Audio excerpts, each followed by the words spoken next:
Bem-vindos ao mesmo episódio do Ética Cash, um podcast de católicos, pelos católicos, para católicos. Meu nome é Bruno Maia e aqui do meu lado estou com a digníssima Mayara Gonçalves. Tudo bem? E hoje, antes da gente falar com o nosso convidado e apresentá-lo, peço que encarecidamente você nos siga nas redes sociais, meu irmão e minha irmã. Instagram, TikTok, Ética Oficial e YouTube Ética Cash. Beleza? É muito importante pra gente isso, para que a gente possa estar fortalecendo essa corrente católica que a gente vem tentando montar. E hoje, então, nós vamos entrevistar, nem como entrevistar, falar, né? Conversar com o irmão Bergson Villalba, que é um prazer enorme o senhor estar aqui com a gente hoje. Praticamente direto da Itália também, pousou aqui e está fazendo algumas missões, mas também já vai voltar para lá. E ele é da Copiosa Redenção, né? E veio estar aqui com a gente conversando um pouco da vida dele, da vocação e de os segmentos de Deus, as vocações nas vidas religiosas, na vida dos casais. E vai ser um papo bem agradável. Beleza? Valeu, muito obrigado. Obrigado, Bruno. Obrigado, Mayara. Para quem não sabe, a Mayara também é princesa, porque eles estavam me falando aqui antes do podcast que o nome dela é gigantesco, então fizeram uma síntese ali, né? É uma alegria muito grande estar com vocês. Que o bom Deus possa abençoar a nossa conversa aí. Muito obrigado. E, irmão, a gente queria saber um pouco da sua história de vida inicialmente. Do seu chamado, né? Do seu chamado, como é que foi, simplesmente veio o Espírito Santo com um fogo e acendeu isso no seu coração, ou foi um processo, né? E algumas pessoas que vêm aqui, eu costumo brincar que elas já nasceram católicas, assim, elas já nasceram praticamente desde berço. Não é o nosso caso, mas não sei se é o seu caso, né? O caso do senhor. Olha, Bruno, a minha vocação, ela foi sim um processo marcado por diversos eventos, né? Então, eu nasci sim em uma família católica, fui criado na igreja católica, fiz catequese, crisma, todo aquele protocolo da vida católica cristã inicial. Detestava ir para catequese, gostava muito de ir à igreja quando eu era pequeno, porém o tal da catequese no domingo de manhã me matava. E também gerava muito estresse dentro de casa, né? Porque a minha mãe forçando eu e meu irmão a irmos para a catequese e a gente bater no pé. Mas graças a Deus ela insistiu. Mas o fato, Bruno, é que quando eu tinha 13 anos, depois da crisma, eu saí da igreja para não voltar mais. Então eu colocava os meus pés na igreja quando alguém morria, perfeito, na Páscoa talvez, no Natal, em uma celebração muito especial, num casamento. Porém, não tinha mais uma relação com Deus nem com a igreja. Perfeito. E foi assim por muitos anos, Bruno. Talvez por mais de 7 anos. Então, ali no período da escola, eu fui me distanciando também cada vez mais. E tive as minhas experiências, namorei, frequentei diversas escolas aqui em Campo Grande. E no período do 3º ano, na fase do discernimento sobre qual curso realizar, qual universidade me inscrever, eu passei no vestibular da UFMS, fiz faculdade de administração, e o que eu não sabia é que a partir dali iria iniciar um declínio muito grande na minha vida. Uau. Do ponto de vista moral, do ponto de vista, por mais que eu tenha passado num vestibular numa universidade federal, isso não assegurou que eu necessariamente estudaria nos próximos anos. Então eu entrei na faculdade, pessoal, e ali eu fiz muita festa. Eu tinha uma liberdade também, tinha uma vida financeira que me proporcionavam um estilo de vida desregrado. E eu não sabia o que fazer com essa juventude, né? Perfeito. E na faculdade eu iniciei ali um processo realmente de distância de Deus. E no 3º ano, veja só que interessante, um professor de história, Mayara, não vou falar o nome dele, esse professor é muito conhecido aqui em Campo Grande, professor de cursinhos famosos, ele falava muito mal da igreja. Então, não era somente aula de história que eu tinha em uma ótima escola aqui de Campo Grande. Era aula de história e de falar mal da igreja e também de distorcer os fatos que compõem a história da igreja. Um adolescente com um espírito um pouco rebelde, que também está entrando numa universidade pública, muito influenciada por diversas correntes ideológicas, Sim. viu nesse cenário tudo aquilo que ele precisava, no caso eu precisava, para realmente afirmar um estilo de vida bem desregrado. Para fortalecer, né? O que Exato, você Mayara. pensava. Uhum. Pra odiar a Deus, né? Sim. Odiar a Deus, Então, literalmente. Eu não somente não frequentava a igreja, como eu zombava das pessoas que frequentavam a igreja. Uau. Então eu tirava sarro, eu tinha amigos que frequentavam a igreja evangélica e chamava eles de crentelho. Piadinhas, né? Sim, claro. Então, e também todos os convites que eu recebia para frequentar a igreja, para voltar a fazer retiro, eu rejeitava. Porque eu não via um sentido também nisso, né? A fé, para mim, naquele momento da vida, Mayara, especialmente na universidade, e também com todos os argumentos que esse professor tinha me dado, ela era algo para alguém... Não, obrigado. Ela era algo para alguém não inteligente, para não dizer o que eu realmente pensava na época, né? Então, eu achava que a fé era para pessoas estúpidas, burras. Esse era o meu pensamento. Então, na faculdade eu reafirmei tudo isso, né? Com um estilo de vida, como eu já disse para vocês, bem diferente daquilo que propõe o Evangelho. Era o ambiente propício, né? Sim. E aí, no fim da faculdade, eu estava terminando o curso de administração na FMS e também naquele período eu estava dando aula de inglês. Uhum. Eu fui convidado para fazer um acampamento. Na verdade, eu já tinha recebido muitos convites para fazer esse acampamento. E sempre rejeitava. Recebi também uma proposta de amigos evangélicos para fazer um retiro evangélico. Não aceitei.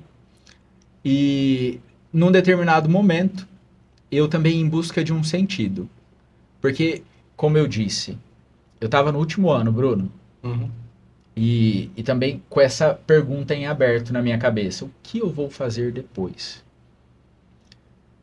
Por mais que eu me achasse feliz no estilo de vida que eu gostava, eu era muito conhecido aqui em Campo Grande também, promovia muitas festas. Ah, você era desses clubes festeiros? Pessoal vendo Era. ele. Nossa, Sim. Não, tem gente que se Verdade. escandaliza aqui em Campo Grande. E eu promovia muitas festas, né? Uhum. Então, não somente festas, mas também o after, né? Ah, Teve uma época aqui que eu me achava o rei do after, né? 5 horas da manhã, 6 horas da manhã eu tava organizando o que viria depois. uhum. Aquela coisa da festa sem fim, né? Que não termina. Certo. E aí nessa época, eu também com essas perguntas em aberto na minha mente, no meu coração, apareceu mais um convite, né? Para esse acampamento aí. Que na época nem era tão famoso. A gente tá falando do ano 2013. Tinha recém começado. Tinha recém começado. Tava começou aqui essa época. Sim. Né? E ali, Bruno, eu falei, bom, eu não tenho nada a perder. Eu já tinha causado também tantas... já tinha feito muitas coisas que, aos olhos da minha família, não eram coisas legais. Então eu vi nesse retiro a oportunidade de também trazer um pouco de alegria para os meus pais, que nunca deixaram a igreja, né? Ah, legal. Falei pro meu irmão gêmeo, tenho um irmão gêmeo, ele não é religioso, pessoal. Então, se vocês verem alguém com a esposa e um filho, não sou eu. Não tem uma vida dupla, né? Não será o irmão Bergson, né, que deixou a vida religiosa, é o meu irmão gêmeo. Falei pro meu irmão gêmeo, ele também falou pra mim, cara, vamos nesse acampamento? Aí a gente estava num barzinho conversando com outros amigos, né? Eles também tinham sido convidados. E eles falaram assim, vamos. Aí a galera, todo mundo, né? Falou, não, vamos. Ia ter um sorteio. Naquela época tinha sorteio, né? E era uma loucura o sorteio desses acampamentos, né? Tinha gente que saía de lá achando que tinha perdido a salvação porque não tinha ganhado a ficha do acampamento, né? Era assim mesmo. Mas eu falei, vamos lá, né? Fui pro sorteio. Meus amigos todos foram sorteados. Meu irmão gêmeo foi sorteado. Eu não fui sorteado.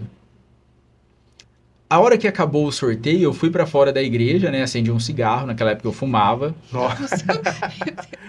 E eu tava tentando me convencer que aquilo tinha me agradado. Mas não tinha. Porque eu queria ir para o acampamento. Embora externamente eu dizia que não.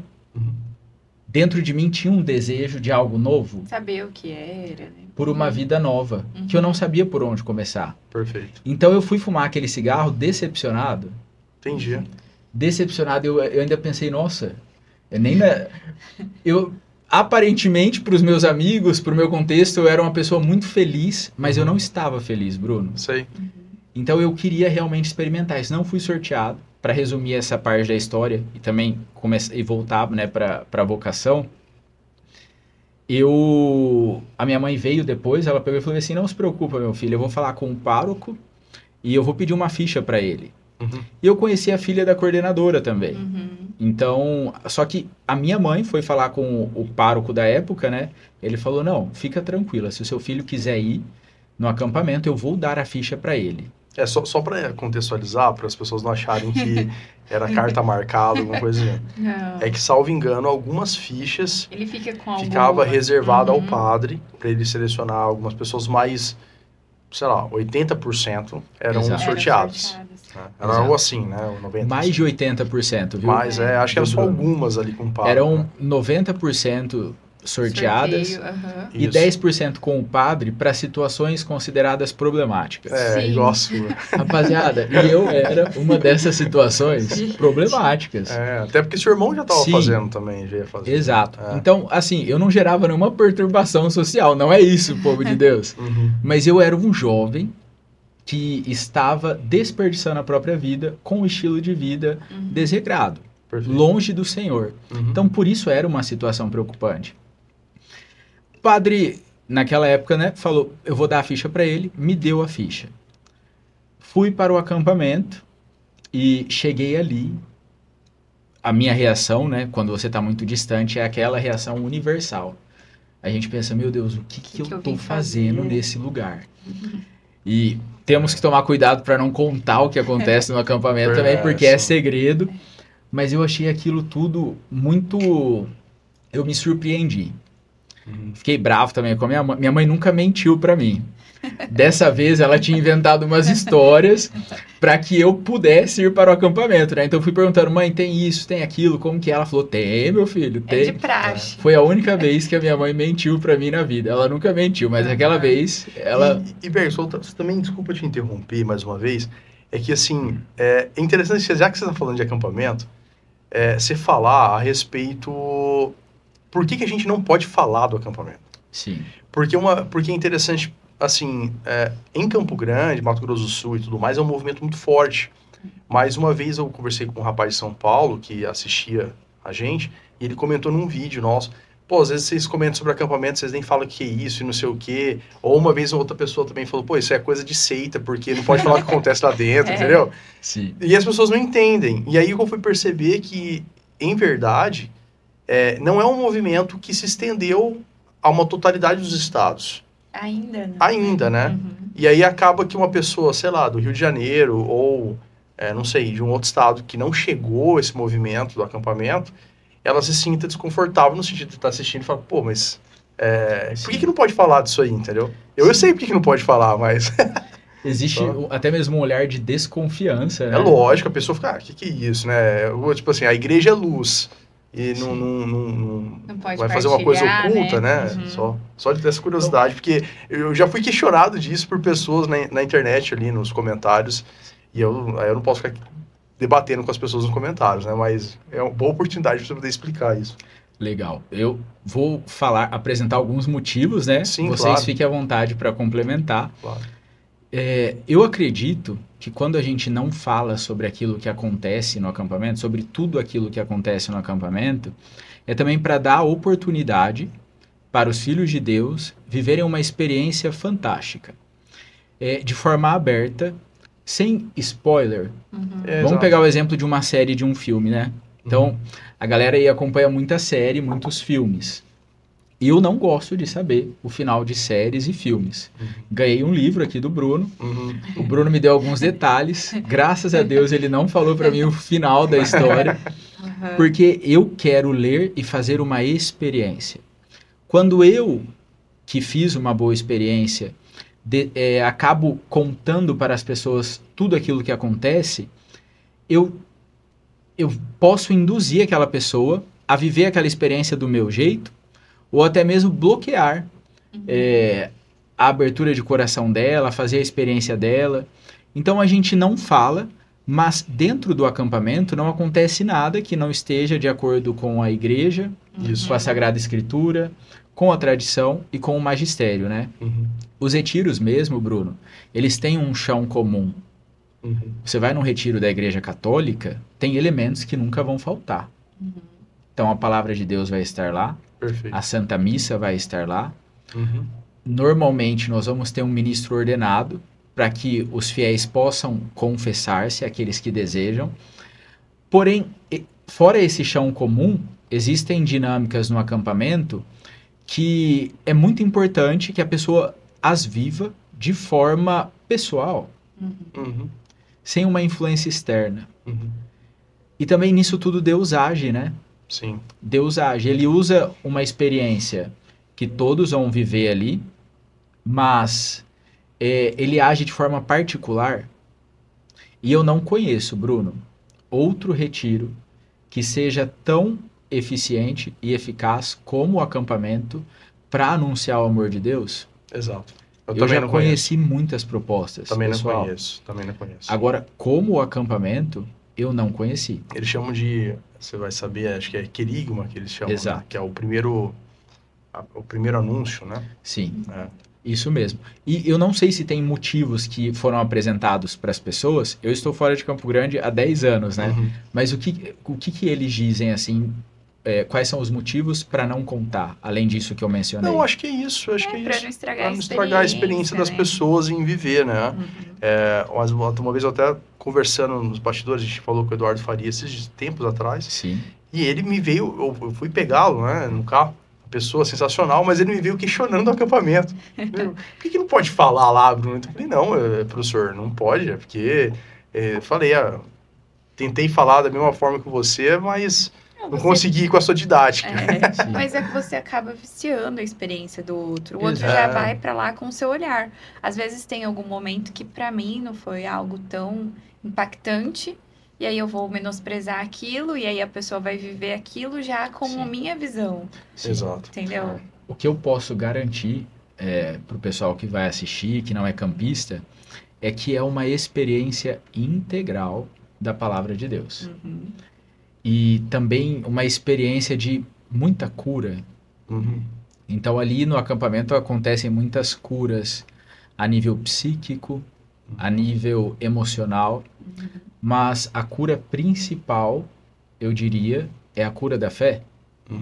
O acampamento e as dinâmicas que acontecem ali, elas têm o poder de suscitar a fé naqueles que participam. E isso é lindo demais. Então a gente tem muitas pessoas que não acreditavam em Deus, tinham birra com a igreja e saem do acampamento acreditando e conhecendo um pouco melhor a igreja. E foi o meu caso, Bruno. Então, como eu dizia para vocês, né? Entrei ali descrente. Naquele período da minha vida, eu era um ateu. Não acreditava em Deus. Tinha birra com aquilo que tinham me dito que era a igreja.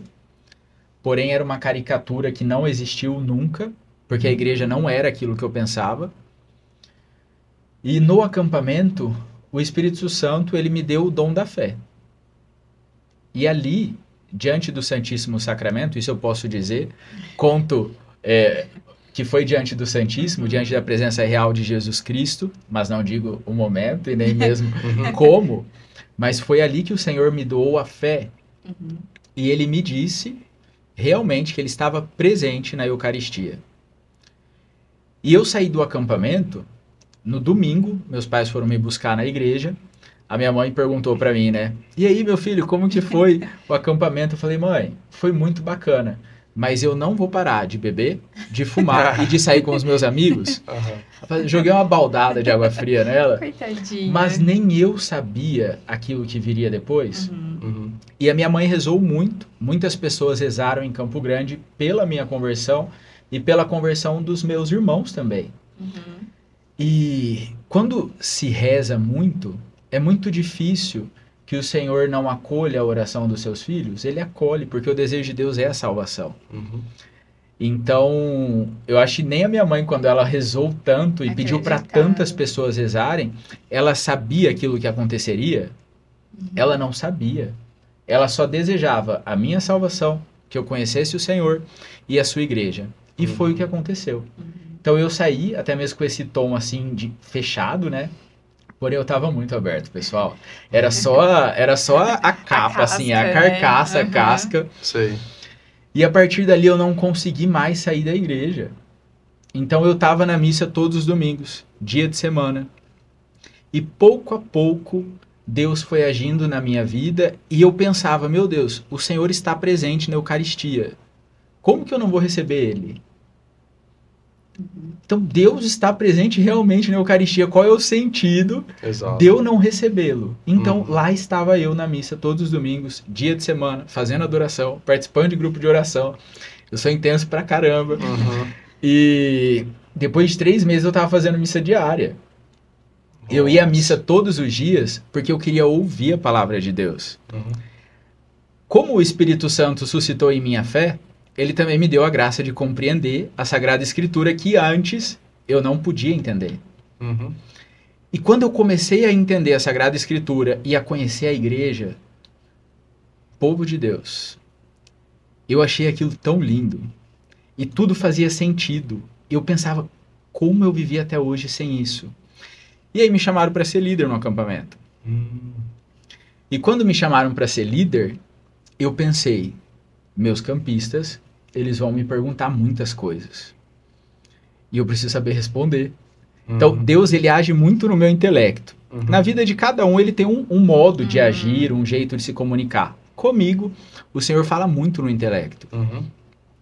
E nessa ocasião em que eu fui chamado para ser líder, eu falei, eu preciso dar o catecismo da igreja.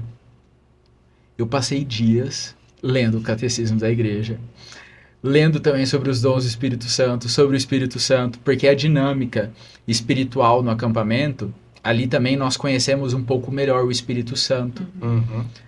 E aquilo tudo era lindo demais, gente. Eu lia para poder ensinar os outros, mas eu estava aprendendo também. Então eu lia e aprendia. E aí, aos pouquinhos, eu fui me convertendo e conhecendo a igreja.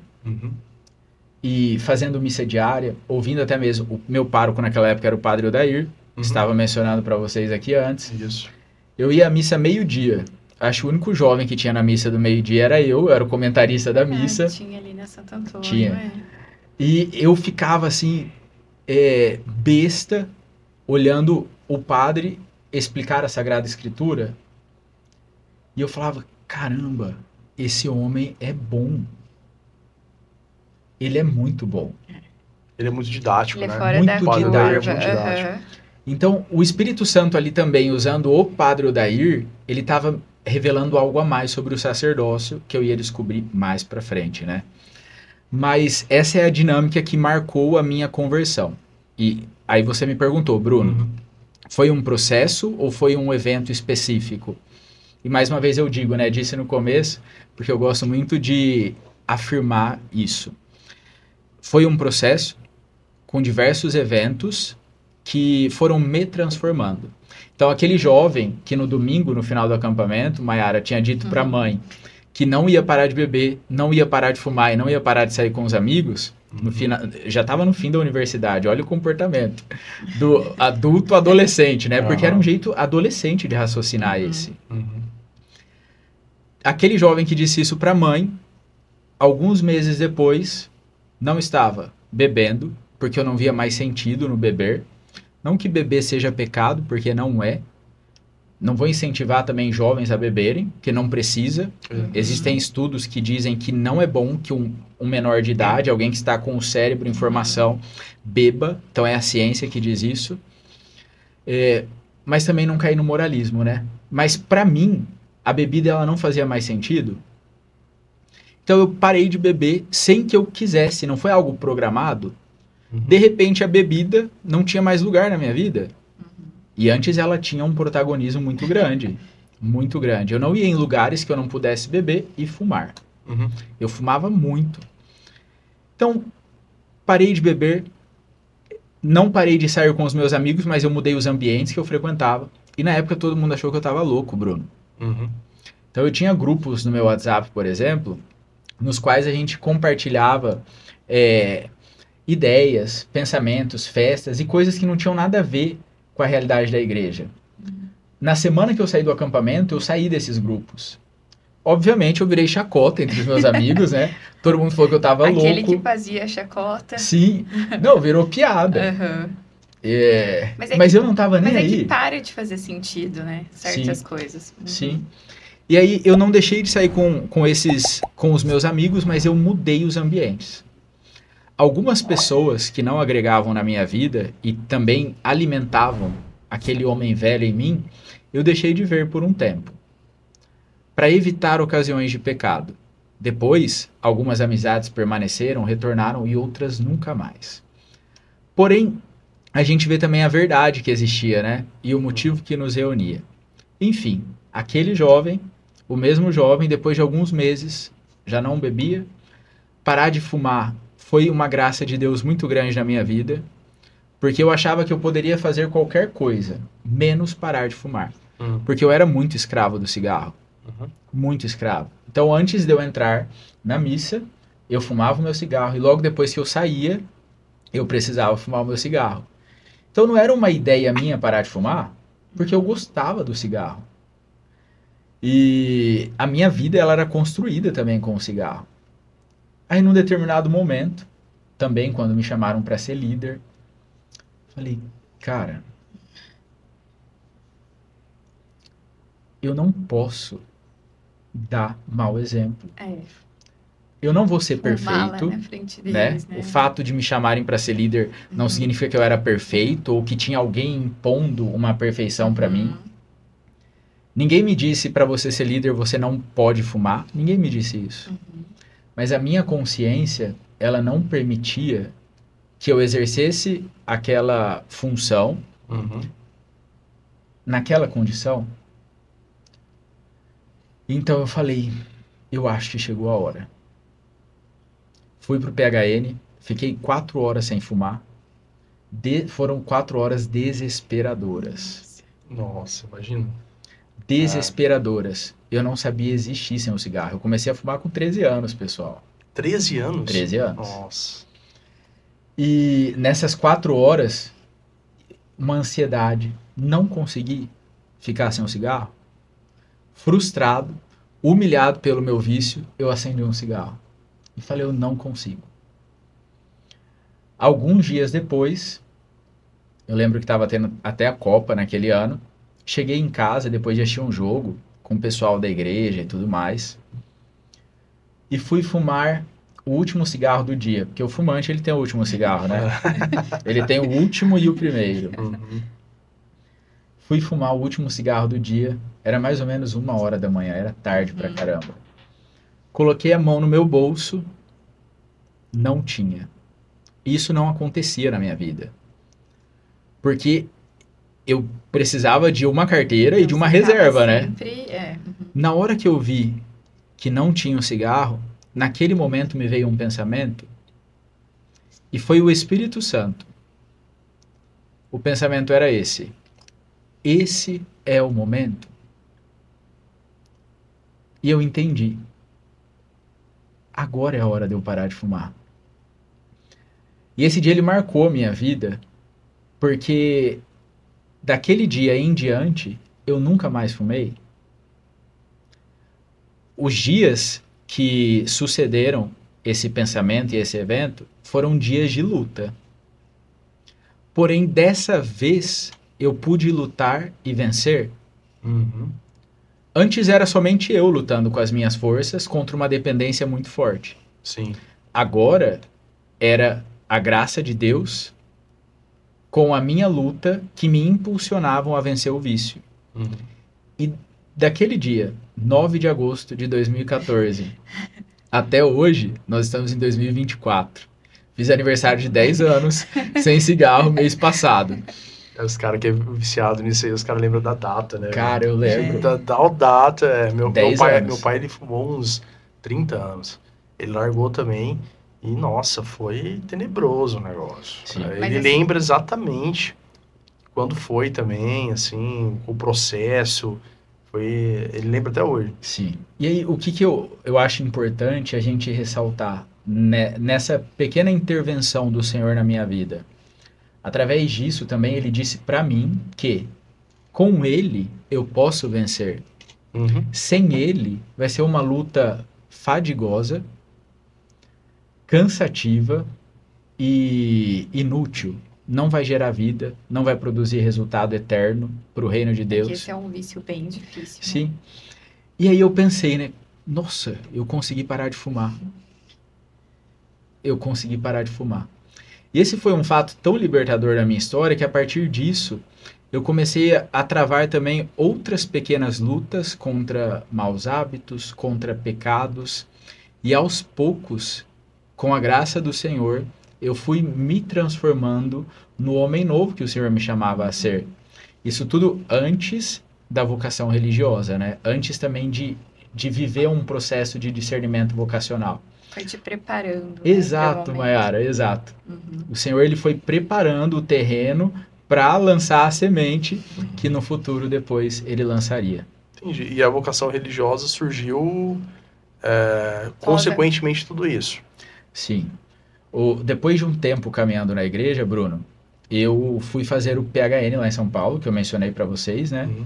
Não sei se a gente já estava gravando ou foi quando a gente estava conversando antes. Não, foi agora. Foi agora. Eu falo pra caramba, gente. Aí eu nem, às vezes eu até esqueço que... Não, foi. Então, no PHN, nós tivemos um momento de oração no hotel com a irmã Zélia. A irmã Zélia faz parte da mesma congregação que hoje eu faço parte, né? Congregação também da irmã Andréia, da irmã Marizelli, que estiveram aqui no podcast. E neste momento de oração, a irmã Zélia, enquanto uma libertação acontecia, tinha um rapaz caído no chão, vivendo uma libertação profunda e gritando muito. Gritando muito. Foi um momento muito forte também desse retiro. De fato, ali o Senhor realizou algo na vida daquele rapaz. E enquanto a irmã Zélia rezava, ela profetizou. Ela disse: existem rapazes aqui que vão ser religiosos e existem moças que também vão ser chamadas à vida religiosa. Eu estava com os meus olhos fechados nesse momento. Eu senti que aquela flecha ela me acertou. Eu abri o meu olho assim, né? Eu falei, tem alguém olhando? Não tem ninguém olhando. Eu fechei o meu olho e eu ignorei. Eu ignorei. Eu lembro das palavras dela, lembro desse rapaz chamado Adão, do meu lado, vivendo esse processo de libertação. E lembro que logo em seguida eu voltei pro meu quarto. Tinham 2 amigos aqui de Campo Grande, né? E eles falaram bem assim: eu acho que aquilo que a irmã Zélia falou era pra você. Aí eu peguei e falei bem assim: sai fora, que padre, o quê? Você tá maluco? Vocês estão viajando. E aí a gente desconversou, né? Saí dali do quarto, né? Mas aquilo ficou martelando. E o fato, Mayara, é que depois disso, a dúvida entrou no meu coração e eu comecei a rezar, né? Rezar, e o Senhor começou a me mostrar. Então eu saí desse PHN e uma série de outros eventos vocacionais aconteceram. E em todos esses eventos, a dúvida aumentava e eu me sentia feliz, porém ao mesmo tempo com medo. E aí depois de alguns meses a irmã Zélia viria a Campo Grande, né? Eu soube disso, soube com 1 mês de antecedência. Eu falei para mim, falei para Deus: bom, Senhor, essa dúvida começou com essa freira, ela vai acabar com essa freira. Gente, eu passei 1 mês rezando. 1 mês rezando, 1 mês acolhendo também aquilo que Deus ia fazendo ao longo dos dias, os diversos sinais que ele colocou naquele período. E a irmã Zélia veio por um avivamento. Vocês sabem que é mais fácil falar com o Elon Musk do que com a irmã Zélia em Campo Grande, né? Sim. Porque a fila de espera, gente, é muito longa. Nós já tentamos, eu até falei pra você nos bastidores, nós já tentamos chamá-la antes pra ela vir aqui. É porque o nome dela aqui, Bergson, ele soa como um sussurro, entendeu? Sim. Todo, assim, acho que você acha que vai ser o 30º poucos episódio nosso aí. Eu acho que pelo menos umas 5, 6 pessoas que já vieram aqui tem alguma história com ela. Sim. E eu falo, é inacreditável. É assim, pessoas assim, o Francimar de Brasília, o Fernando, que é tudo bem, que é de Ponta Grossa, mas é da localidade da congregação. Enfim, várias pessoas, a Keila de Citrolândia, aí começa a vir pessoas assim, que você nem imagina, já tiveram histórias com a irmã Zélia. Sim. E eu falo, mas essa mulher está no Brasil inteiro, cara. Ela está em todos os lugares. E aí, esses dias agora, acho que foi hoje. Ela esteve aqui. Hoje ou ontem, não sei. Ela rezando rosário com o Frei Gilson. Sim. Ela é absurda. Ela... Esses dias. Seria um prazer enorme falar com ela um dia, mas é que realmente não bateu os horários e ia ficar muito corrido. A oportunidade ela vai chegar, com a graça de Deus. Aí faz esse corte, Mário, a gente manda pra ela. O interessante é que eu falei, né? Eu não vou conseguir falar com ela. Eu tava lá nesse avivamento, eu já tinha rezado o mês inteiro. Tinha uma fila de mais de 100 pessoas para o atendimento, né? Então ela é só uma pessoa. Isso. Para ouvir muita gente. Eu falei, eu não vou conseguir falar com ela. E no fim das contas, era um sábado à noite. Eu já tinha rezado terça atrás de terça e pedindo para Nossa Senhora. Eu estava implorando a Deus para que Ele me ajudasse a discernir, né? E olhei à noite, numa direção, eu estava com o terço na mão. Olhei para essa direção que a irmã Zélia estava sozinha. Sozinha não, ela estava acompanhada de uma mulher. Atrás de um palco, estava tendo o show do Dago Soares. Falei, não tem ninguém, não tem fila, a hora é agora. Eu vou falar com essa freira. Saí do meu lugar, fui até a irmã e eu falei, olha irmã, meu nome é esse, eu te conheci lá em São Paulo, eu nunca tinha ouvido falar da senhora, mas desde aquele encontro, a minha paz foi embora. Porque tá acontecendo isso, contei tudo aquilo que tinha acontecido, né? E ela disse, meu filho, quem conhece a irmã Zélia vai dar até a entonação dessa voz. A hora que eu ouvi, né? Ela disse, meu filho, vamos rezar. Ela falou, fecha os seus olhos. Ela colocou a mão na minha cabeça. E ela rezou por 2 minutos. Mas aquilo ali parecia uma eternidade, gente. E a mão dela pegava fogo na minha cabeça. Isso nunca aconteceu antes comigo. A hora que eu abri os meus olhos, eu olhei para ela e ela disse bem assim, o Senhor realmente está te chamando para o sacerdócio? E Ele está confirmando isso através dessa canção que o Dago está cantando agora. E o Dago Soares estava cantando uma música falando sobre vocação, né? E na hora que eu ouvi aquilo, eu levantei, eu saí daquele lugar, parecia que eu estava pisando na lua. Eu estava sentindo uma alegria tão grande, porque junto com essas palavras veio também um sentimento de plenitude. E eu pude dizer para mim mesmo, eu encontrei o sentido do meu caminhar, porque ainda faltava algo. Eu já estava fazendo tudo dentro da igreja, Bruno. Tudo aquilo que eu podia, de servir, de participar. Então, mas ainda faltava algo. E ali eu encontrei o sentido da minha existência.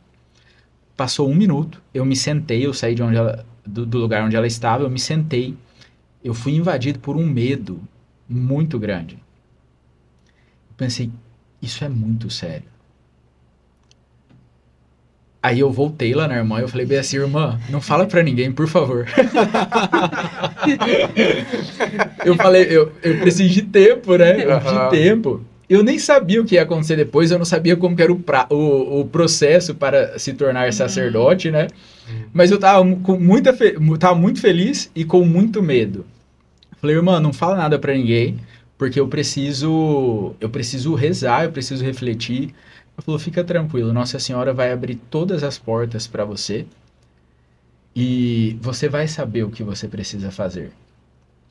Daquele dia em diante, se eu já estava com dúvida, agora eu não tinha mais dúvida. Agora era a minha liberdade, porque o Senhor, quando Ele chama, Ele não cancela a liberdade de ninguém. Então, vocês que foram chamados ao matrimônio, e eu que fui chamado à vida religiosa e sacerdotal, o Senhor, Ele não cancela a nossa liberdade. Ele apresenta, Ele chama, Ele faz a proposta e Ele diz para nós, vocês são livres para responder. E ali, na minha liberdade também, eu comecei a rezar e pensar sobre o lugar, o que eu deveria fazer.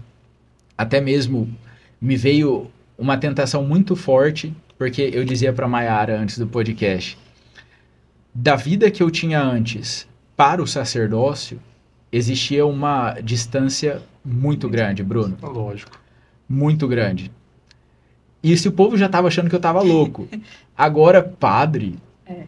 Não, realmente surtou o cara. Uhum. Então, ali, no silêncio, rezando, não falei nada para ninguém. Mantive isso no meu coração. Outros fatos aconteceram.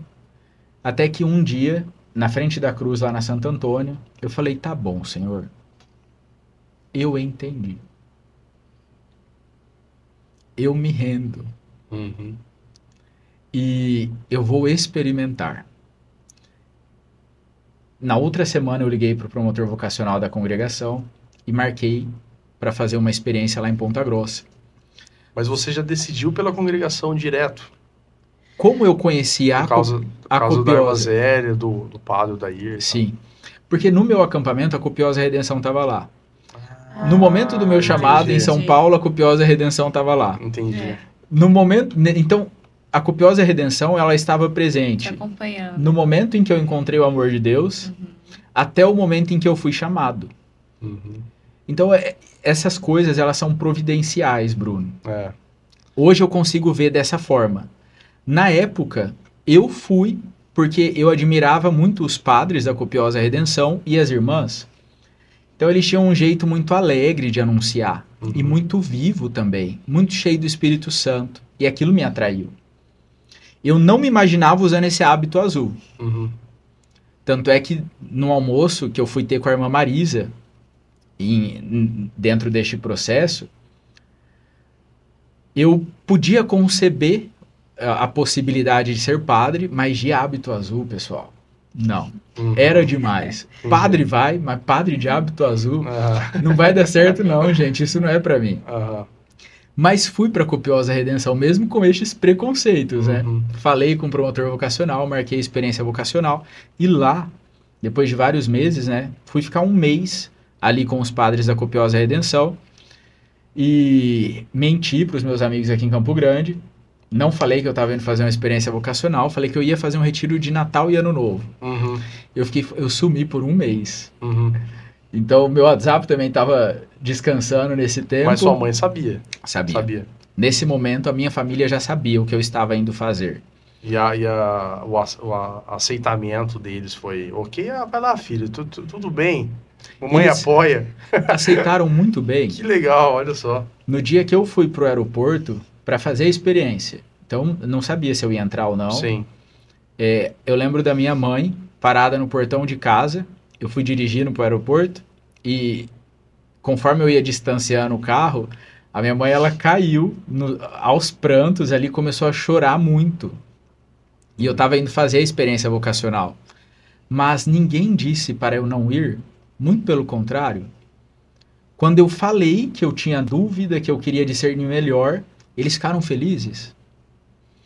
Que benção. Então, teve uma dor, que é a dor da separação. Da distância, né? Porém, eles aceitaram muito bem. E sempre rezaram muito pela minha perseverança. E aí, Bruno, na experiência vocacional de um mês, né, meus amigos aqui em Campo Grande, meu Deus, raptaram o homem. Sumiu. O que aconteceu com ele, né? Ninguém sabia onde eu estava. Fiquei lá neste mês, era entre dezembro e janeiro, e um dia diante do Santíssimo, eu senti um ímpeto muito forte. Era um ímpeto, uma força, um pensamento, e também um desejo de experimentar. Eu conheci uma realidade nova, e tudo aquilo era encantador. Eu não sabia realmente se eu iria me tornar padre religioso, mas eu queria tentar. Aí eu chamei o padre Valdecir e disse para ele: padre, olha, é isso aqui. Contei toda a história para ele. Ele estava me acompanhando também. E eu falei: eu gostaria de tentar. Eu posso entrar na congregação? E ele, que era o responsável, disse para mim: você pode entrar para fazer essa experiência. E ali começou uma nova história, né? Com uma copiosa redenção e um processo de discernimento maior. Porque a gente não entra e veste o hábito, né? Sim. Então são muitos anos até que caminhada. o irmão faça os votos de castidade, pobreza e obediência. No meu caso foram 7 anos. Uhum.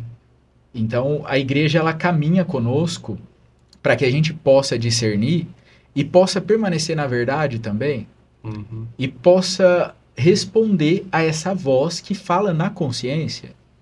Então o evangelho, a gente está gravando esse podcast em um dia que o evangelho da igreja nos fala de um chamado que o Senhor fez para os seus apóstolos. Então, até mesmo a providência de Deus hoje, ela favoreceu que a gente falasse, né, sobre um Deus que é vivo e que chama pelo nome. E que quando chama pelo nome, esse fato ele é verificável. A gente não está falando de algo abstrato, Bruno. Uhum. Esse evento com a irmã Zélia, ele foi um marco definitivo. A minha vida ela não foi mais a mesma depois daquilo, assim como não foi mais a mesma quando diante do Santíssimo Sacramento o Senhor revelou a sua presença para mim, ali na Eucaristia. Então diversos eventos vão marcando a nossa história, vão transformando a nossa vida, e ainda que você e a Maiara não estivessem ali no momento em que a irmã Zélia falou tudo isso para mim, vocês também não estavam presentes no momento que o Senhor se revelou para mim na Eucaristia, e outras pessoas também não estavam, mas a gente consegue verificar a existência de um encontro definitivo pelos efeitos que aquilo gera na vida da pessoa. Então, depois do meu encontro com o Senhor na Eucaristia, eu nunca mais fui o mesmo. Depois do meu encontro com a irmã Zélia, falando sobre vocação, mais uma vez, ali teve uma reviravolta muito grande. Eu nunca mais fui o mesmo. Então são experiências que nós vamos fazendo e com a ajuda de diretor espiritual, a gente estava conversando, né, Maiara? Uhum.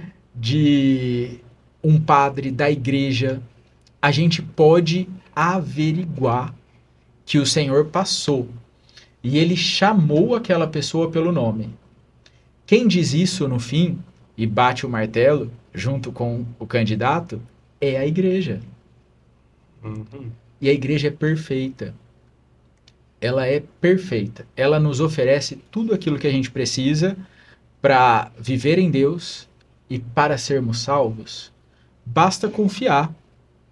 Uhum. Quando um vocacionado se aproxima de mim hoje e começa com muita história, Bruno, tem de tudo, irmão. Uhum. Então, tem muita gente, tem alguns doidinhos, algumas doidinhas, tem muita gente normal também. E é interessante que quando alguém começa com muita historinha, eu acho que o Senhor me chamou, mas eu não consigo largar o meu emprego, eu não consigo largar o meu namoro. Eu imediatamente e humanamente duvido dessa vocação. Uhum. Porque quando Deus chama, ele pronuncia o nome daquela pessoa. E quando Deus pronuncia o nome de alguém, é a voz mais suave que existe. É o amor que está te chamando. Então, quando alguém começa com muita ladainha, muita historinha, muita resistência, e aqui eu já estou falando para quem é vocacionado, né? É verdade. Eu tá certo. duvido. Eu duvido Você que tá foi certo. chamado. Porque alguém que é chamado é capaz de abandonar tudo para seguir o Senhor. E depois entende também que não tinha nada, Maiara. Uhum. A gente acha que é alguma coisa, Bruno. Nossa, antes do Senhor Jesus Cristo, povo de Deus, eu achava que eu era muita coisa, sabe? Depois eu entendi que não somente não era nada, Uhum. como também o pouco que eu tinha não era nada mesmo. Mas eu via tudo aquilo muito grande, até mesmo os meus projetinhos, os meus sonhos muito pequenos. Então, o amor, ele chama, e quem ouve essa voz nunca vai ter a sua liberdade cancelada. Nunca.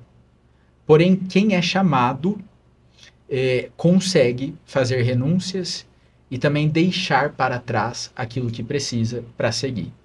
Mas quem já passou por uma experiência dessa, sabe exatamente o que você tá falando. E é desse jeito. É desse jeito. Fazer renúncia... A renúncia se torna algo muito leve. Sim. Muito leve, né? Pelo menos Sim. pra mim, isso aqui foi meio assim também. E quando eu falei, não, tem que fazer, foi perante o Santíssimo também, foi uma experiência bem única. Foi uma coisa assim, faz.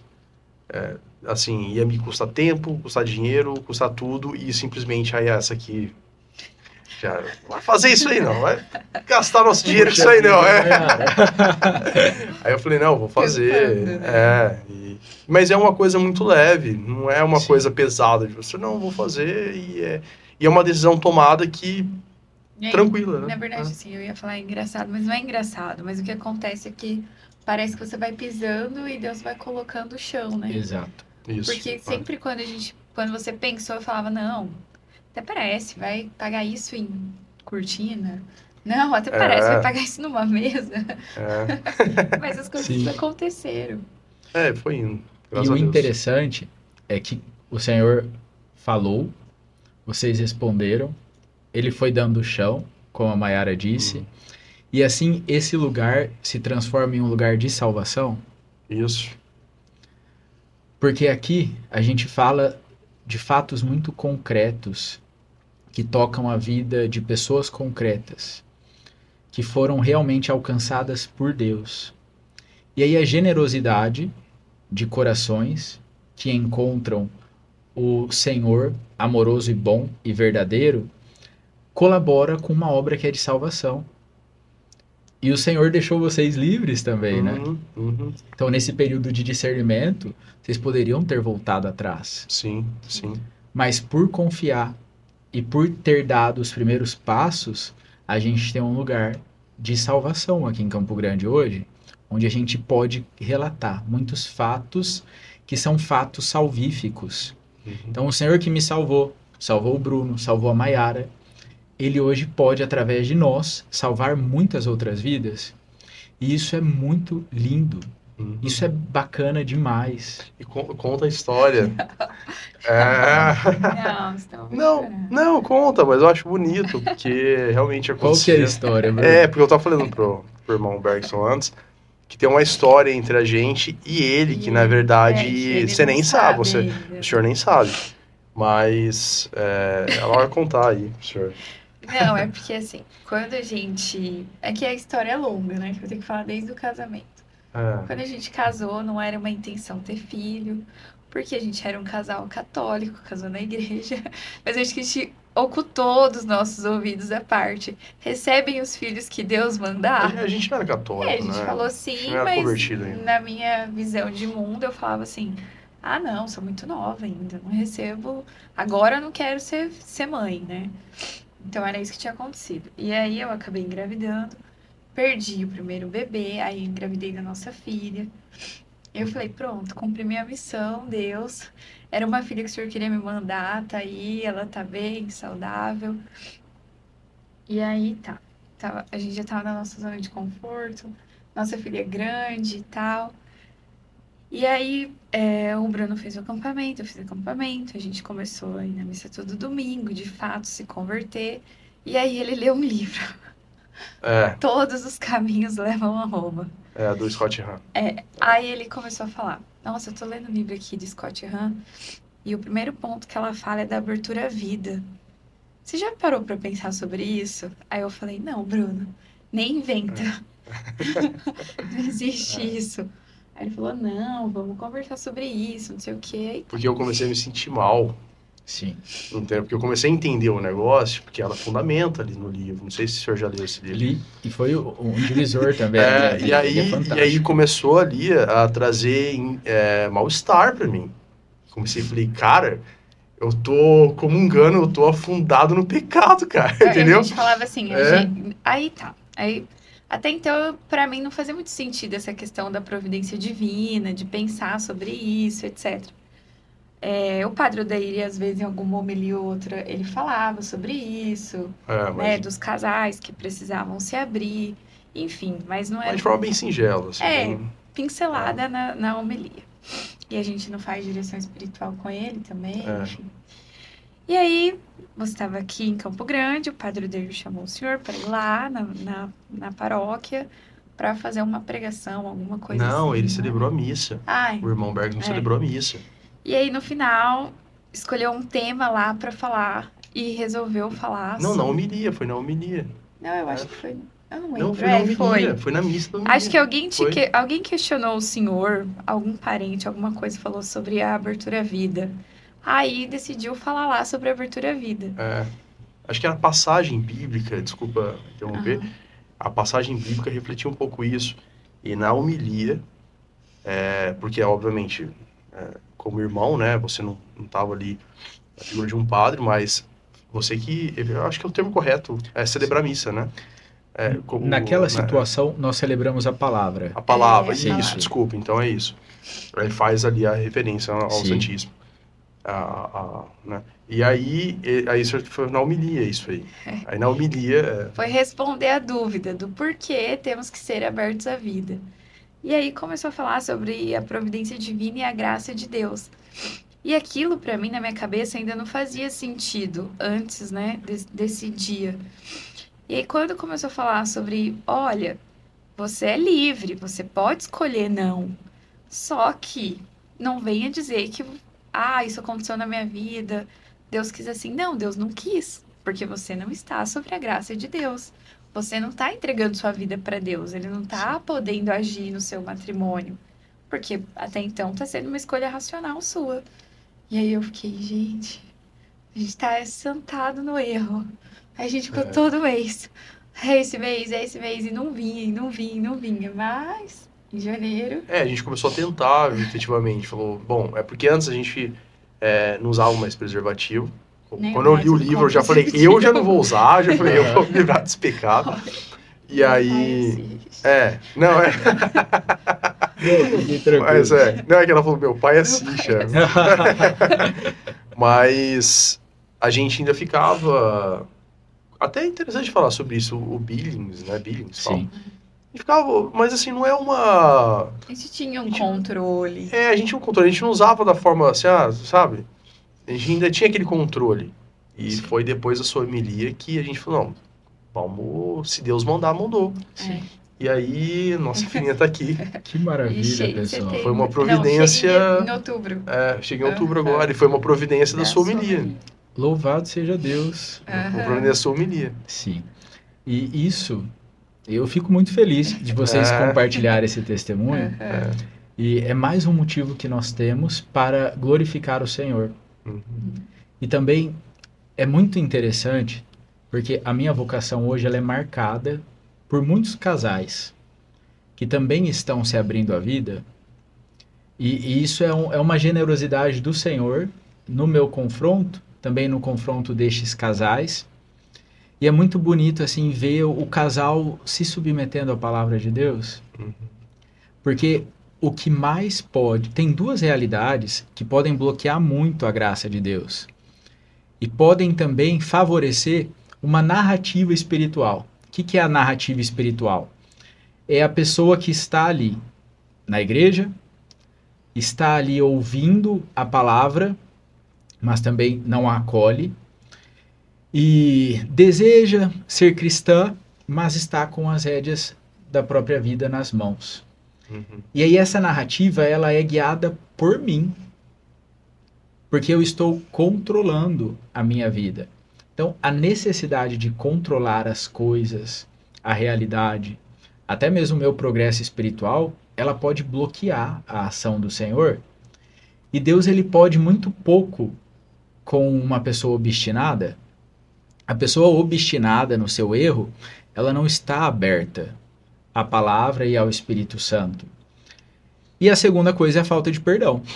Então, quando alguém se rende porque se abriu, ouviu a palavra e colocou as próprias vidas na mão do Senhor, isso é muito bonito e é o que Deus precisa para poder realmente providenciar, agir, salvar, perdoar e amar.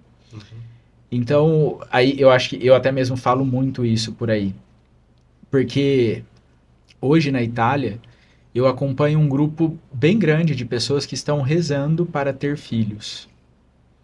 Tem muitos casais ali nesse grupo, tem muitas avós, tem pessoas da Itália inteira. Nós somos mais ou menos umas 170 pessoas que estão rezando por este motivo comum. Uau. E estamos rezando também pela abertura à vida, não como um fim em si mesma, mas porque nós estamos em uma cultura que é extremamente controladora ali na Itália. Os italianos, alguns vão assistir isso depois, e alguns falam português, eles vão saber que é verdade. E uma geração que não se rende ao Senhor e que se lamenta muito, Mayara. Aí eu sempre digo, né? Daqui a 10 anos, são pessoas que vão responsabilizar o Senhor por aquilo que não deu certo na vida delas. Exatamente. Mas elas nunca entregaram as próprias vidas na mão do Senhor. Não é o caso desse grupo, porque esse grupo ele reza por 8 intenções específicas, né? Uma delas é a abertura à vida, a outra, a principal, é a geração de vida, e a geração de vida no Senhor. E aqui a gente está falando de vida em abundância. Nós temos muitos casais que não conseguem ter filhos hoje na Itália e em todo o mundo, Bruno. Sim. Sem um motivo biológico constatado. Sim. E nisso tudo, a pedagogia divina está dizendo para nós, a vida não depende de vocês. Nem a vida e nem a morte. Então, confiem em mim. Eu quero dar vida a vocês. E a vida de vocês pode estar nas minhas mãos, se vocês quiserem. Então, esse grupo, ele reza, e eu tenho acompanhado muitas graças que o Senhor tem realizado através da oração. Então, muitas vezes a gente pensa assim, né? Quando o Senhor... Vamos pegar o exemplo do podcast aqui. O Senhor suscitou algo ao teu coração, Bruno, e você agiu. Junto com a Mayara, vocês discerniram e fizeram algo que foi fruto da oração no Santíssimo Sacramento. E tem iniciativas que vão ser assim mesmo. Escuta, ação. E a gente tende, muitas vezes, nós somos de uma geração em que o fazer é muito importante. E parece que a oração, ela não é um fazer efetivo. Porque a gente reza e muitas vezes não vemos os resultados. A gente não está vendo os frutos imediatos ali. Porém, com esse grupo de oração e também com outras iniciativas de oração ali na Itália, o Senhor ele tem produzido muita vida. Ele tem transformado histórias. Ele tem movido a realidade. E é muito belo poder hoje testemunhar que eu, como religioso, celibatário, uma palavra que eu disse um dia, gerou vida. Porém, isso acontece de forma complementar. Sim. Uma palavra lançada em corações que acolhem e que agem de acordo com a palavra. E aí a palavra nos diz, sereis felizes se o praticardes. É uma condição em todas as línguas, Bruno. Em português, em inglês, em italiano, em grego, em hebraico, em latim. Existe uma condição.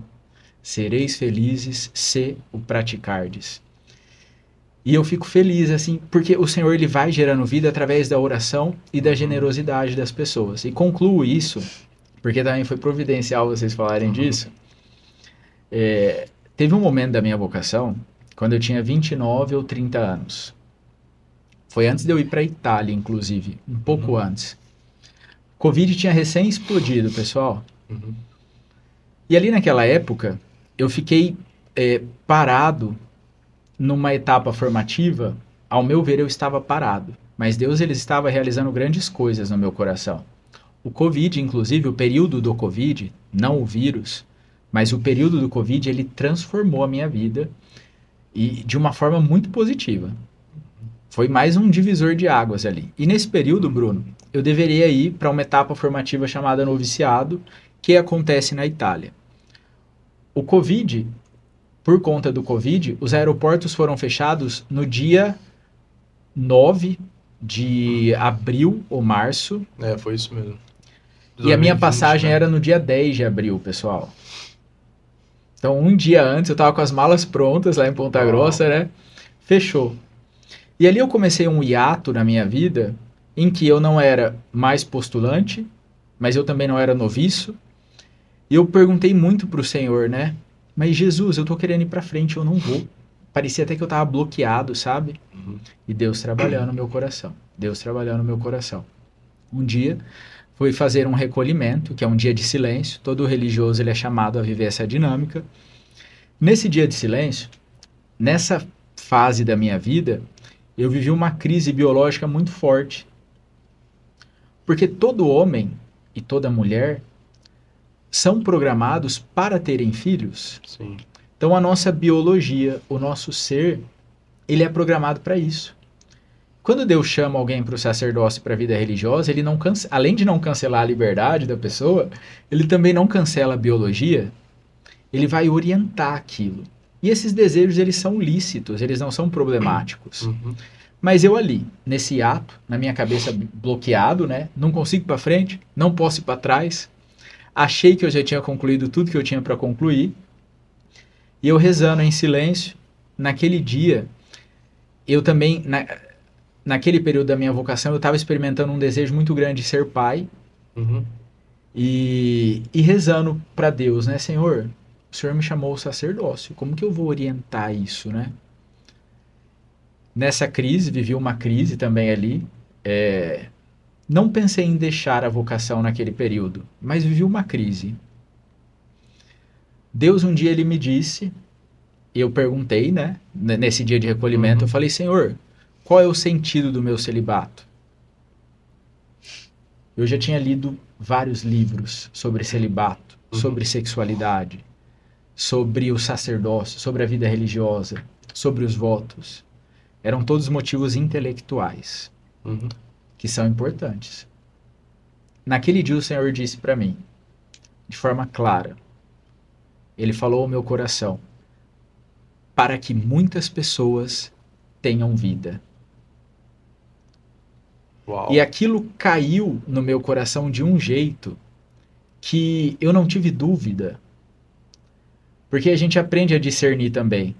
Quando um pensamento vem de Deus, do maligno, da minha concupiscência. Aquele dia caiu do alto. E o Senhor disse para mim que o meu celibato ele ia gerar vidas. Isso foi em 2020. O que viria depois, mais uma vez eu não sabia o que seria, Maiara. Porém, é muito belo ver aquilo que o Senhor faz, né? Ele deu o sentido do meu celibato. Ele mostrou para mim o que ele queria. Ele confirmou a escolha dele feita. Deus ele não volta atrás, gente. O ser humano, influenciado pelo mundo, pelo inimigo de Deus, pela concupiscência presente nos nossos corações, ele pode voltar atrás e ele pode, inclusive, se contradizer. Mas Deus ele não volta atrás. Ele tinha feito uma escolha por mim. E aos poucos ele vai reafirmando, ele vai dando sentido daquela escolha. Ele vai revelando a minha vocação, a sua vocação, Maiara, a sua, Bruno. E por que eu estou dizendo isso?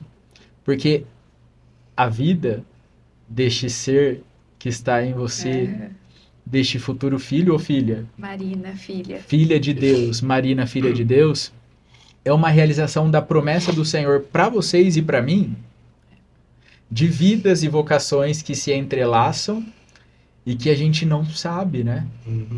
Então, é lindo demais ver isso. E a fidelidade à vocação. E concluo realmente dizendo que a gente está num contexto, povo de Deus, em que muitas pessoas abandonam as suas vocações. E o problemático disso tudo é que abandonam e justificam dentro da igreja. Eu já vi, inclusive, pessoas dizendo que era vontade de Deus que o padre fulano de tal deixasse a batina, que o casal X se separasse, que era vontade de Deus e que estava tudo bem por causa disso, daquilo. Não vamos descer nos detalhes, Sim. Uhum. porém, Deus ele não volta atrás. Quando ele elege alguém, é para sempre. E quando um casal diz sim diante do Senhor, também é para sempre. Ele nunca vai voltar atrás. A gente pode se confundir e se enganar.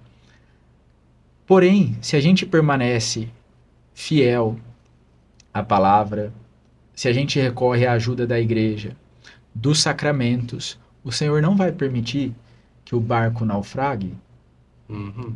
porque Deus ele não mente. Ele disse para Pedro e diz também para nós: coragem, não tenha medo. Eu estou com vocês. E aí a fidelidade às nossas vocações começa a produzir frutos. A Marina foi gerada pela fidelidade de vocês Sim. ao sacramento do matrimônio. Uhum. Isso é lindo demais. E eu vou rezar muito pela Marina, viu? Que Amém. Deus a abençoe e abençoe vocês. Amém. Eu tenho comigo, assim, eu não tive filho homem, né? Talvez se Deus mandar algum. Mas eu queria que alguma filha minha, das duas, virasse religiosa e tal. Eu tenho assim, essa coisa de mim, bem A Melissa forte. fala bastante, né? Mas ela é... Mas eu não sei se ela tem vocação. Minha outra filha, ela é muito... Não sei se ela... Bom, Deus sabe, né? Eu não sei de nada. Quantos anos tem a Melissa? 4. 4. Já vai fazer 4. 5 agora. É. Não sei se vai... Mas é Mas- que ela por enquanto ela vive a idade dela, né? Exato. Gosta não de tem- fantasia, de coisa assim. É. O interessante é para a Melissa, para a Marina e para todas as crianças e para as famílias é treinar os filhos para ouvir Deus e também permanecerem abertos em Deus. A minha geração, ela foi uma geração, até mesmo pelas escolas que eu estudei, programada para produzir capital, gerar riqueza, acumular riquezas materiais. Eu estudei em escolas da maçonaria, Uhum. estudei em escolas com espírito liberal muito forte. Então isso tudo vai entrando no nosso coração e está presente ali. A minha geração é essa. Sim.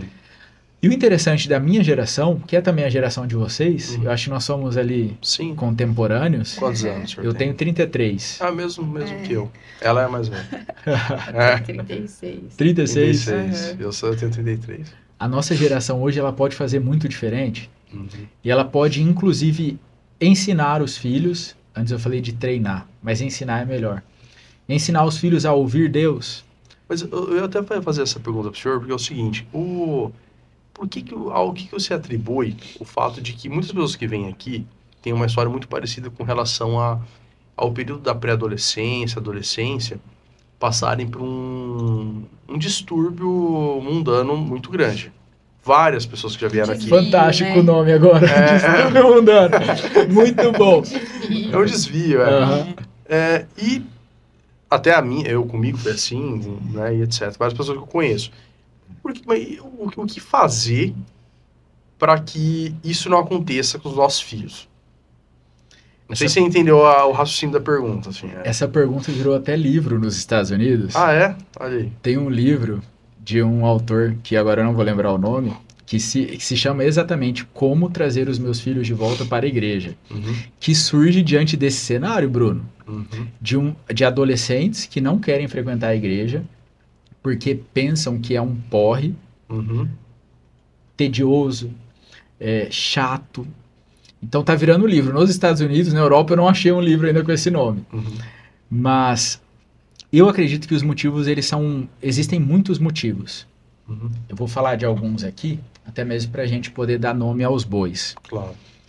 Mas eu vejo, inclusive nos jovens que eu acompanho, que eles não veem sentido, muitas vezes, naquilo que se faz dentro da igreja. Os nossos avós, eles viviam a fé de um jeito muito simples. Eles não precisavam de muitas explicações. Uhum. Minha avó foi fiel a Jesus Cristo até o fim, assim como a minha mãe. Minha mãe nunca deixou a igreja. Meu pai. Então, perseveraram ali na igreja com aquilo que receberam como herança, quase como hereditário, uma coisa passou de uma geração para outra. Conosco, eu já percebo exigências diferentes. A minha geração e a de vocês, ela precisa de respostas. Ela tem muitas perguntas sobre o sentido das coisas, sobre o porquê disso, o porquê daquilo. E ela encontrou também, nas gerações precedentes, muitas perguntas sem respostas. Eu, quando era pequeno, rapaziada, eu fazia perguntas para as pessoas, para os adultos que estavam ao meu redor, que eu precisava realmente de um padre na minha frente para responder aquilo ali.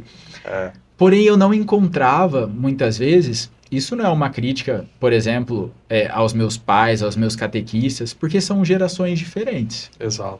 E viveram a fé muito bem do jeito deles. Tem um evento que me marcou, eu exatamente igual o senhor falou, não critico minha mãe no caso, jamais.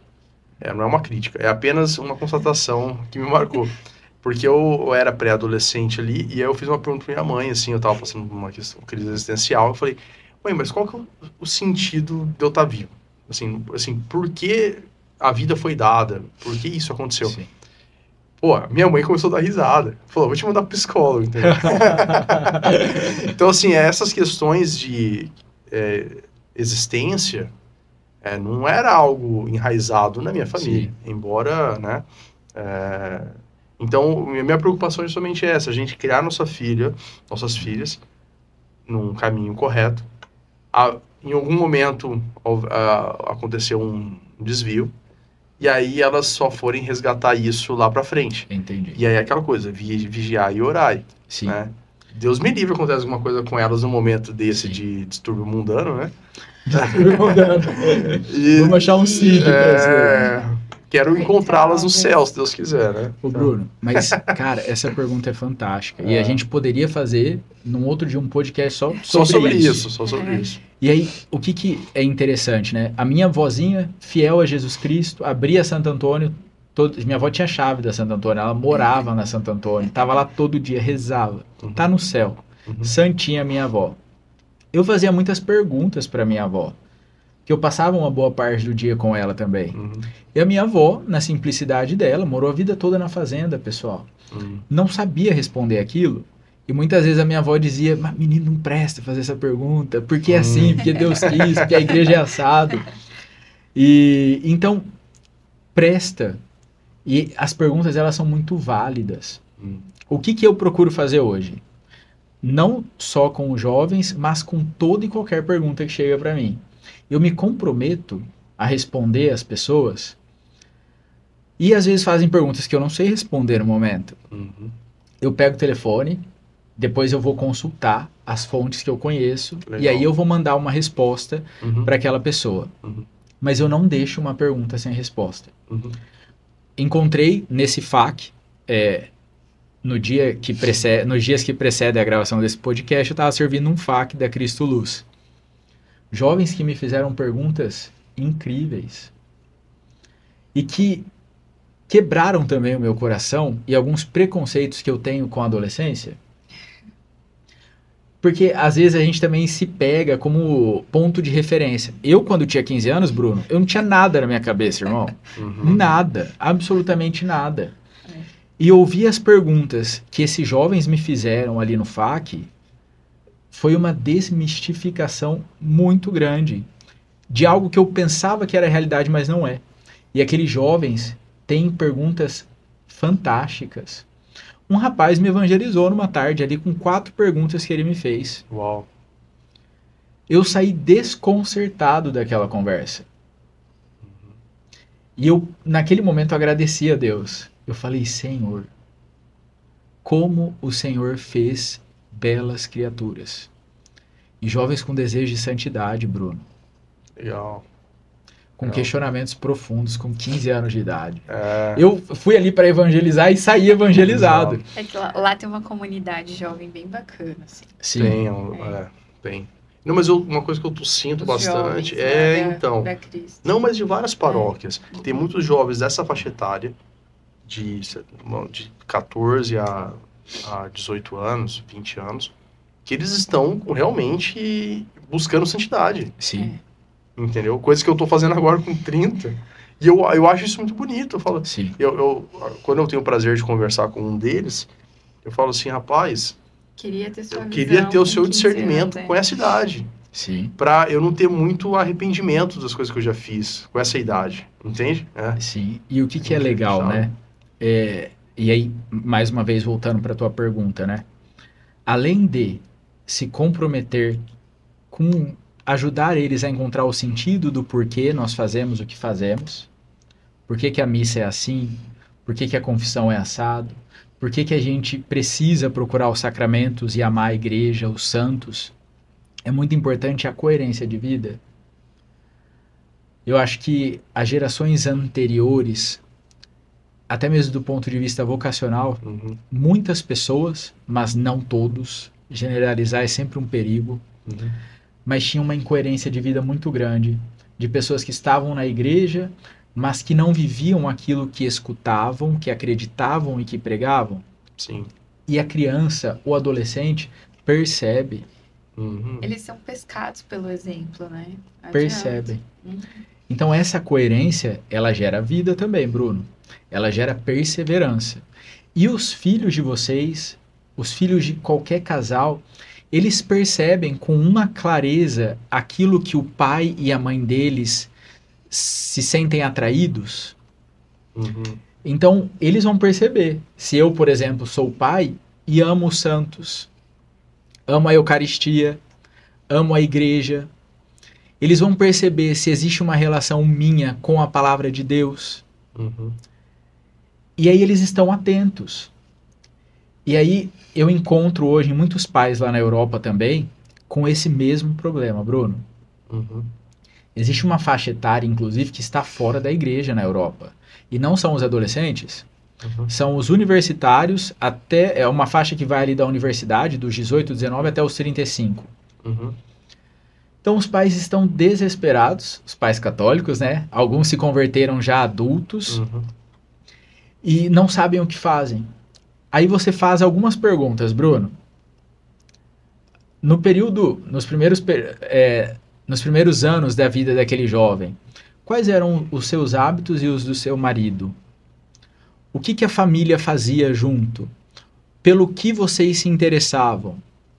Futebol, viagem, carreira, construir patrimônio. Existia Deus na rotina de vocês? Existia um amor pela igreja? Não. Essa é a hora que o Espírito Santo ele constrange o coração do ser humano para que ele se converta.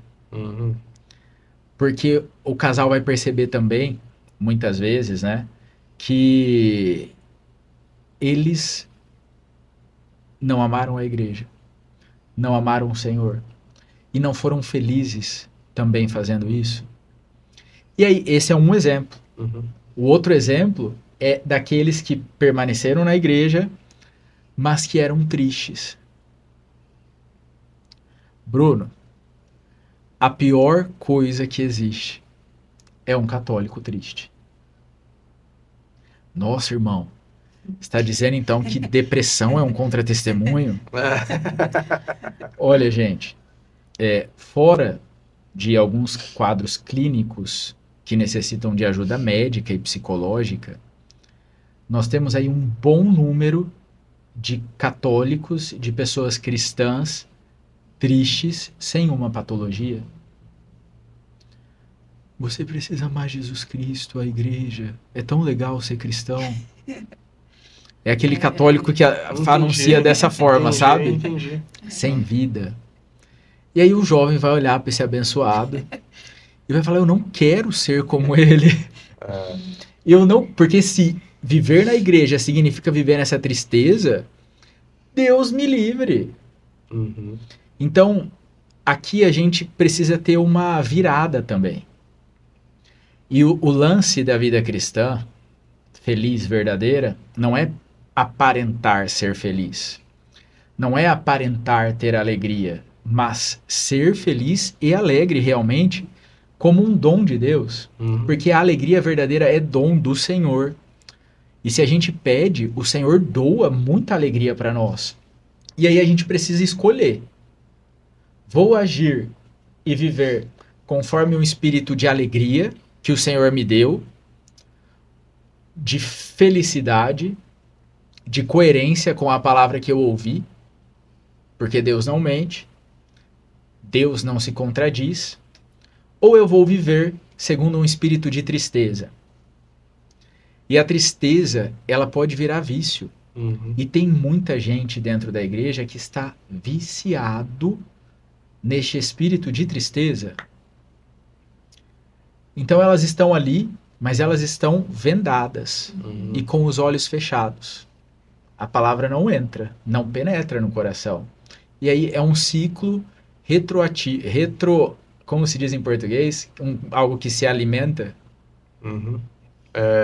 É um sistema que se alimenta a si mesmo dentro de uma doença. Dentro de uma doença. E isso é muito sério. E aí a gente tem as gerações anteriores, e é um risco que essa geração pode evitar, olhando para a história. A história é um dom de Deus. Foi na história que o Senhor se revelou. Então a gente olha para essas gerações para aprender com elas. Tudo aquilo de bom que elas têm para ensinar, porque tem muita coisa boa também. Sim.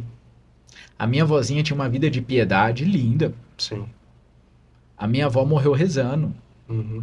Minha mãe é uma mulher que reza muito. Se eu rezar 1/3 do que a minha mãe reza, eu acredito que eu vou chegar no céu, viu, gente? Porque a minha mãe reza muito também. E só uma última dúvida, até que vai surgindo aqui, a gente nem combinou de falar sobre isso, sobre esse tema e tal, mas é que realmente é uma coisa que veio aqui pra mim. A sua avó, pela forma como o senhor falou dela, ela não era uma pessoa muito racional, certo? Naquela questão de fazer uma pergunta, saber responder, doutrina católica, aquela coisa. Mas era de fé.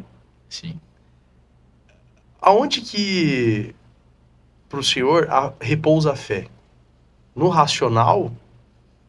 No sentimento? Ou em outro algo que eu não sei? É porque é uma pergunta que eu realmente não sei. Essa é uma pergunta, Bruno, que o João Paulo II responde. Ele lançou uma encíclica em 1998 que se chama Fides et Ratio, ou seja, fé e razão. E ali naquela encíclica ele vai dizer que a fé e a razão são como duas asas que elevam o espírito humano até Deus. Então a gente precisa equilibrar as coisas. Não é só a fé, porque somente a fé seria um fideísmo, e não é só a razão, porque somente a razão seria um racionalismo. E os dois estão errados. Então, de forma equilibrada, eu acolho o dom da fé, porque é um dom. A gente não pode ter fé sobrenatural sem que essa fé seja derramada pelo Espírito Santo nos nossos corações. Então, a gente precisa acolher esse dom e, com esse dom, usar a razão para viver o dom da fé na igreja. A razão, ela vai alimentar a fé. E ela vai ajudar a pessoa a caminhar sempre melhor. Deus, ele nos deu a razão. Ele criou o nosso consciente, o nosso inconsciente. Todo o aparato psíquico que existe em nós foi feito e desejado pelo Senhor. Perfeito. E a gente precisa aprender a usar isso ao nosso favor, para que a gente se converta, Bruno. Por quê? Porque o pecado, ele é uma irracionalidade. O catecismo da igreja vai nos dizer que o pecado é uma falta contra a razão. Então, quando eu peco, quando você peca, nós estamos sendo irracionais. Porque eu não tô querendo chamar ninguém de burro, viu, gente? Mas quando eu peco, eu estou sendo burro. por causa do pecado original presente em mim, as tendências vão estar aqui sempre. Certo. E é muito interessante, diante de alguém que se converte na vida adulta. Eu tenho muitos céticos aqui em Campo Grande, até mesmo pessoas que faziam parte do meu ciclo de amigos antes, que fizeram bolão, inclusive, quando eu fui para me tornar religioso. Tinha um bolão de quando que eu ia sair, Nossa. se ia ser no primeiro mês, no segundo. E como nós entramos em 3 no seminário, o bolão, tinham 2 bolões, na verdade. Um de quem ia sair primeiro e o outro de quando eu iria sair, né? E por que eu tô falando isso para vocês? Porque quando alguém se converte na vida adulta, é muito importante, quando alguém se converte na realidade, né? É olhar para a própria história, usando a razão, Bruno. Entendi. Usando a razão. Olhar para a própria história, reconhecer os próprios vícios, os próprios pecados. O religioso, ele é convidado a fazer isso. A gente faz um processo autobiográfico de cura interior para integrar a própria história e tudo aquilo que aconteceu. Então, usando a razão, eu vou olhar para a minha história para reconhecer as pegadas de Deus nessa história e também reconhecer aquilo que nessa história não é condizente com o projeto de Deus para mim. E usando sempre a razão, que foi iluminada pelo dom da fé. Entendi. Eu vou trabalhar para viver e agir segundo o novo homem que Deus me chama a ser. E aqui está a importância de conhecer sempre mais a Sagrada Escritura e o Catecismo da Igreja. E o meu estado de vida, nas gerações anteriores também, e a gente olha para elas não para tacar pedra, mas para aprender, a gente vai encontrar muitos poucos casais que viviam a vocação matrimonial de forma sobrenatural. Então, usando a razão e conhecendo aquilo que a igreja fala sobre o matrimônio, eu vou viver o meu matrimônio de forma sobrenatural. E para isso eu preciso do dom da fé e da razão, que vai entender sempre melhor o que significa, à luz da palavra de Deus, do catecismo, de todos os documentos que a igreja produziu, ser casada, ser casado, ser religioso. Somente casar alguém poderia fazer essa escolha? Eu somente me caso sem nunca posso. A gente é livre, né? Mas aí é um casal que vai permanecer no raso. É um religioso também que vai ser infeliz e vai permanecer no raso. Porque a minha vocação e a de vocês são vocações sobrenaturais. E para que a gente possa produzir fruto de eternidade, precisamos da fé e dessa voz que te chamou, me chamou, chamou a Maiara, e da razão. Aqui entra também uma resposta do ser humano ao dom da fé.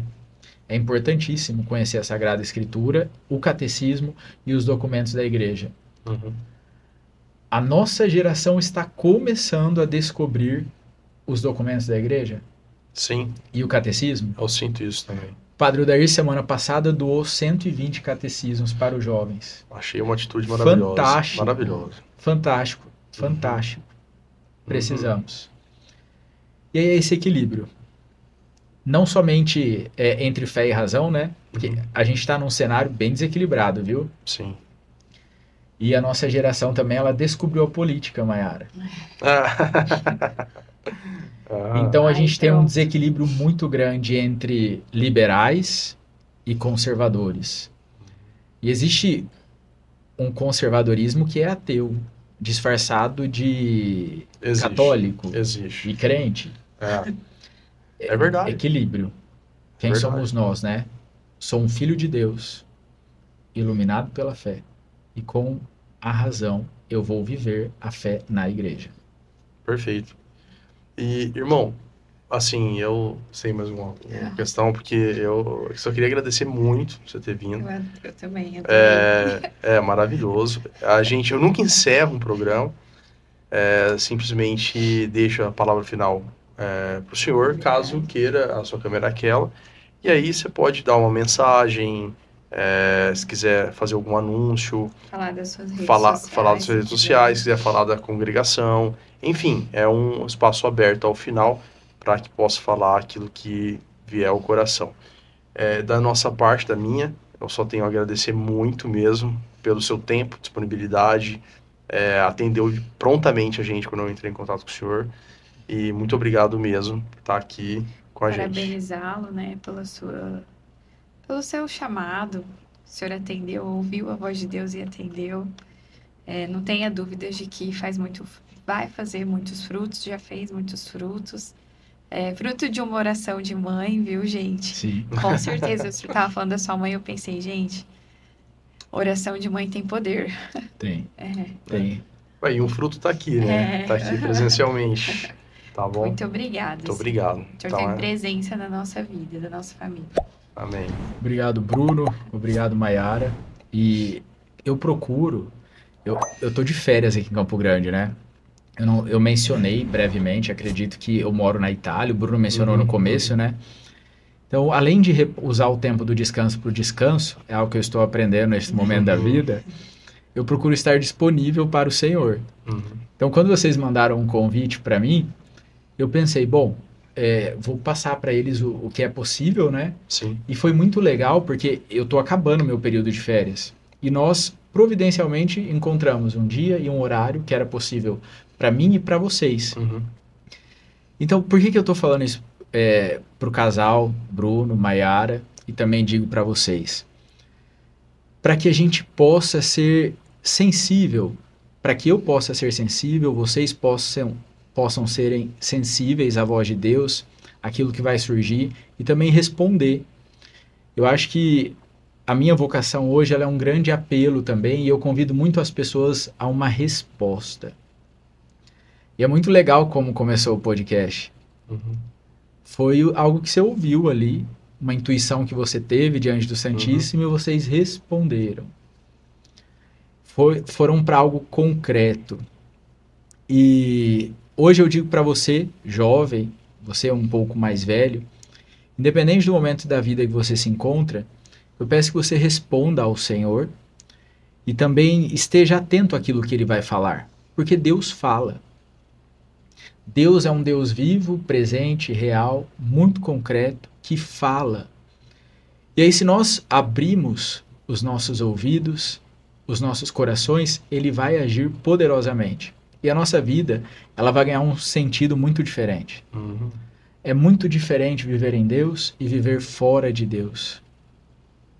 E ainda que exista uma irracionalidade nessa vida fora de Deus e também na vida daqueles que escolheram o pecado, tem muita gente vivendo de forma irracional porque a gente precisa realmente realizar o mandato do Senhor. Deus disse, ide e anunciais a todos os povos, batizai-os em nome do Pai, do Filho e do Espírito Santo. E se eu realizo bem esse mandato do Senhor, e vocês também, a gente vai conduzir uma multidão. Assim como Moisés conduziu uma multidão a sair de uma terra de desespero e de escravidão, o Egito, para a terra prometida. Nós somos chamados a sermos também Moisés na vida das pessoas, conduzindo elas desta terra de escravidão e pecado para a terra prometida. O caminho é o batismo. E por isso a passagem do Mar Vermelho, de forma alegórica, ela representa o batismo. Porque é o batismo que conduz a pessoa à terra prometida, à salvação. Se nós, então, e aqui eu concluo, se a gente se empenhar verdadeiramente e nós conduzirmos as pessoas que se apresentam diante de nós a essa terra prometida, a gente vai ter uma multidão de pessoas salvas. E isso é bonito demais. E aí a gente precisa abraçar a nossa vocação. O casamento de vocês é um lugar de salvação para muita gente. a minha vocação é um lugar de salvação. Se a gente confiar em Deus. Ô geração desconfiada. É verdade. Existe um espírito de freudianismo, de desconfiança, de marxismo, da filosofia de Nietzsche, de Sartre, que geram desconfiança dos filhos no confronto da mãe igreja e de Deus que é pai. A gente não foi ensinado, até mesmo pelo nosso contexto, a amar Deus Pai e a mãe igreja. A gente foi ensinado a desconfiar da nossa mãe igreja e do nosso Deus que é pai. E aí, com a razão e o dom da fé, Bruno, a gente pode conduzir muita gente para o Senhor. Esse é o sentido do meu caminhar, da minha vida. Amém. E eu espero que seja também o sentido do caminhar e da vida de vocês que vão ouvir esse podcast, de vocês, casal, filhos de Deus, e que a gente juntos possa depois no céu se encontrar, se abraçar e louvar a Deus por aquilo que Ele fez nas nossas vidas. Então eu sonho muito com isso. Eu tenho pensado muito sobre o céu. E é isso que eu desejo, assim, sabe? Encontrar vocês lá. A Marina, a Melissa, Amém. e também a outra filhinha ou filhinho, Se Deus quiser. Vamos... porque ela também vai estar lá, gente. Vai. Foi uma vida que vocês geraram. E a gente louva e agradece a Deus por tudo isso. Obrigado, pessoal. Então, disponíveis ao Senhor, a gente caminha e segue em frente. Amém? Amém. Obrigado, irmão. Obrigada, viu? E é isso, gente. Um abraço. Tchau, tchau. Tchau.